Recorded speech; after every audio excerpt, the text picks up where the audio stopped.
My name is Subramanian. I'm an art filmmaker. I'm from Bombay. I also consider myself to be an artivist, which is I use art to make a difference.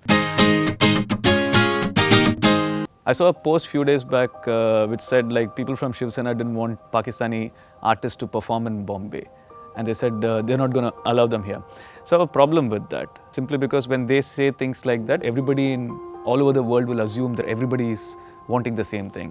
And I definitely don't want that to happen. I mean, they're not speaking for me, so I decided to speak up for myself. Then I put out a post at that point saying, this has to stop. I got this idea, so I stopped at home and I did this. I had written it on a piece of paper, took a picture and I put it out. And I came back and I saw in like the first few hours itself that it had gone whoop.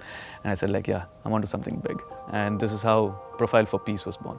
It feels very good because if you remember what I'd said on my post that I'm not alone, it feels very good to know that you're not alone. I'd done something like this earlier. It's called the Dear Neighbor movement, where I'd done a film which was a video message to Pakistan. It was a video letter to Pakistan. And I was trying to convince this old gentleman who's living in Canada. He's a Pakistani living in Canada. And I was asking him, what is your story? And he said, he's from Indore. And he left Indore at that point and he was saying, I lived in a colony which was a predominantly Hindu colony.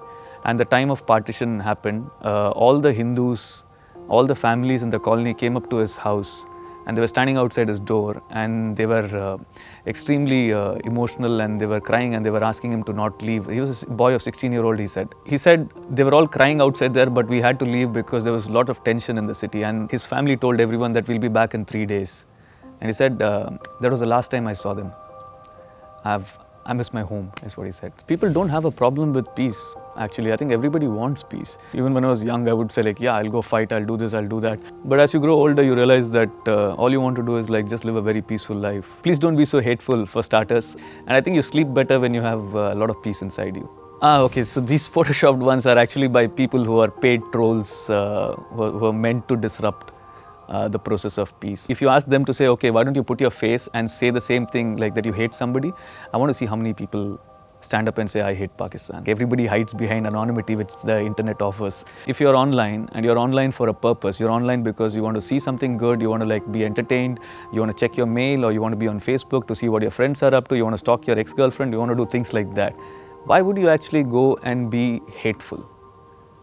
Unless you're seeking attention or you want to disrupt something. If you feel that peace is important, if you feel that peace is the best bulletproof jacket for our soldiers, if you feel that letting go of all our animosity and working towards the future is a better path, if you feel the future will be better if all religious leaders and political leaders looked forward and not kept looking backward, we'll go into a better future, then do it. Don't do it because 20 other people are doing it. Do it because you feel it. Now, if 20 lakh people from India change their Facebook profiles to a profile for peace picture and put it up, now that's 20 lakh people who want peace. That's democracy. You can take that as numbers and show like, guys, this is what people want. Why are we still fighting? What is taking you so long to sit across a table and talk it out? I think they need to realize that the world has changed. They need to understand that people are a lot more aware today.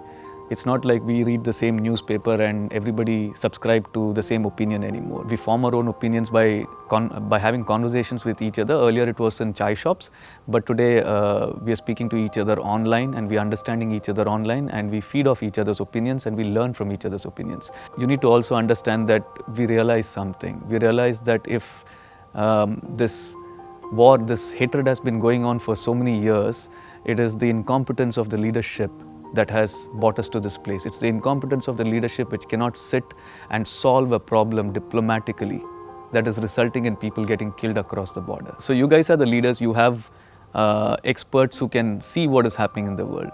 So if we can see it, I'm sure that you can also see the fact that people want peace.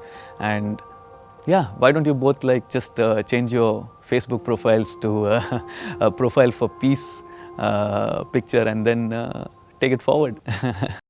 At times I feel that, the larger society, like the middle class, the lower middle classes and all, they do view Muslims as the other kind. Freedom is the child sitting in a classroom asking question after question after question.